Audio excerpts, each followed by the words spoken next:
জয় হিন্দ, বন্দে মাতরম। বন্ধুরা, public service commission আজকে তাদের ওয়েবসাইটে সন্ধেবেলাতে একটা খুব গুরুত্বপূর্ণ আপডেট দিয়েছে। তারা যেটা বলেছে সেটা হচ্ছে যে whereas an issue has surfaced that Sayan Banerjee, a candidate who appeared in miscellaneous service recruitment preliminary exam 2023 and qualified for miscellaneous service recruitment final examination 2023 does not belong to ST category।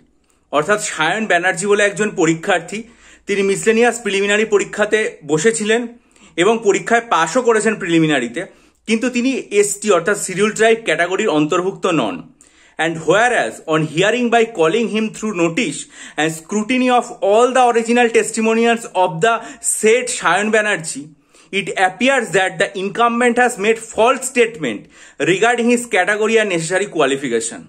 অর্থাৎ এরা মানে public service commission সমস্ত কিছু খতিয়ে দেখেছে এবং দেখার পর তারা যেটা বলবে মানে বুঝতে পেরেছে যে সায়ন ব্যানার্জি যখন তার মানে সমস্ত ক্যান্ডিডেটের সবকিছু ফর্ম ফিল আপ করেছিলেন বা তথ্য দিয়েছিলেন, সেখানে তিনি ফলস স্টেটমেন্ট দিয়েছিলেন তার নেসেসারি কোয়ালিফিকেশন এবং ক্যাটাগরির বিষয়ে।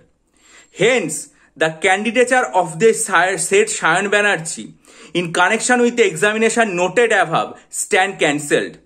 অর্থাৎ সায়ন ব্যানার্জির যে ক্যান্ডিডেটটা সেটা পুরোপুরি আর কি মানে বাতিল করে দেওয়া হলো। অর্থাৎ তিনি আর কোনো পরীক্ষা মানে এই যে পরীক্ষাটা এটাতে তিনি আর দিতে পারবেন না এবং বসতে পারবেন না। অর্থাৎ এই যে সায়ন ব্যানার্জি, যিনি এসটি ক্যাটাগরি হিসাবে ফর্ম ফিল আপ করেছিলেন এবং তিনি প্রিলিমস কোয়ালিফাই করে মেনের জন্য ডাক পেয়েছিলেন, সমস্ত দিক বিচার বিবেচনা করেছে পাবলিক সার্ভিস কমিশন এবং দেখে তারা এই সিদ্ধান্তে উপনীত হয়েছে যে তার দেওয়া তথ্য সম্পূর্ণভাবে ভুল এবং তিনি ফলস ইনফরমেশন দিয়েছেন। এই সিদ্ধান্তের জন্য পাবলিক সার্ভিস কমিশন মানে এই সিদ্ধান্তে পৌঁছেছে যে সায়ন ব্যানার্জিকে এই পরীক্ষায় আর বসতে দেওয়া হবে না এবং তার ক্যান্ডিডেচার যেটা সেটা পুরোপুরিভাবে বাতিল করে দেওয়া হলো। এটা একটা খুব যুগান্তকারী সিদ্ধান্ত এবং স্বচ্ছতা বজায় রাখার সাপেক্ষে এটা কিন্তু একটা খুব অত্যন্ত কঠোর এবং আর কি মানে গুরুত্বপূর্ণ পদক্ষেপ। তাই আমার মনে হয় যে আপনারা প্রত্যেকে পাবলিক সার্ভিস কমিশনের ওয়েবসাইটে যান এবং ওয়েবসাইটে গিয়ে এই নোটিশটা ভালো করে আর কি মানে একবার দেখে নিন।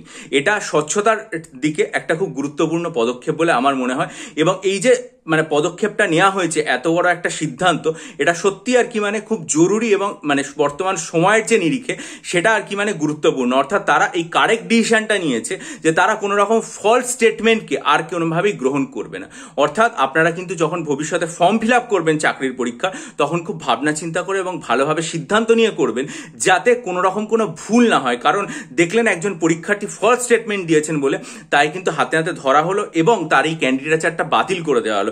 অর্থাৎ প্রিলিমস পাস করেও তিনি আর মেনেও বসতে পারবেন না, তার পক্ষে চাকরি পাওয়া সম্ভব না। অর্থাৎ এটা খুব গুরুত্বপূর্ণ যুগান্তকারী পদক্ষেপ, তাই আপনাদের সামনে এটা তুলে আনলাম। আশা করি আপনাদের ভালো লাগবে ভিডিওটা।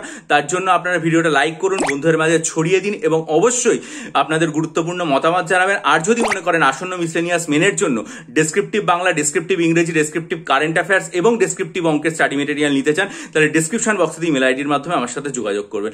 বহু পরীক্ষার্থী নিয়ে উপকৃত হয়েছেন, আশা করি আপনারা নিয়ে উপকৃত হবেন। ভালো থাকুন, বিজয়ী হন, সফল হন এবং সবাইকে আমি ইমেলের উত্তর দেবো। ভালো থাকবেন।